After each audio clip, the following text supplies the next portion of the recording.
సముద్రంలో నివసించే పెద్ద క్రస్టేసియన్లు. ఇవి చల్లని నీటిలో, ముఖ్యంగా ఉత్తర అట్లాంటిక్ సముద్రంలో ఎక్కువగా కనిపిస్తాయి.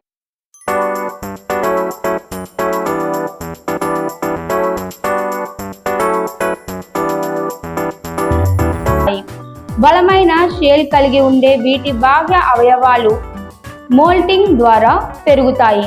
2 క్లోలు కలిగి ఉండే లాబ్స్టర్లు ఓమ్నివోర్లు, అంటే మొక్కలు, జంతువులు రెండింటినీ తింటాయి.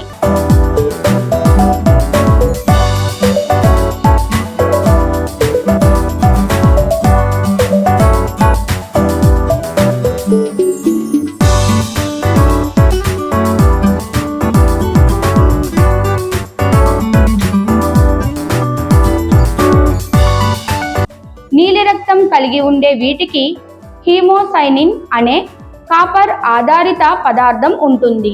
ఇవి వృద్ధాప్యం లక్షణాలు చూపించకపోయినా చివరికి మరణిస్తాయి. కోల్పోయిన కాళ్ళు, క్లోలు తిరిగి పెరుగుతాయి. ఓపెనా సమయంలో ఇవి తక్కువ విలువ కలిగిన ఆహారంగా ఉండగా,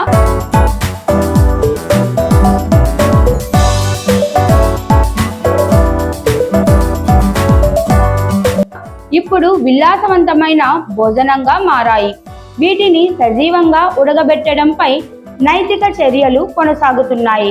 లాబ్స్టర్ల వనరుల సంరక్షణ కోసం కొన్ని దేశాల్లో కఠినమైన నియమాలు అమల్లో ఉన్నాయి.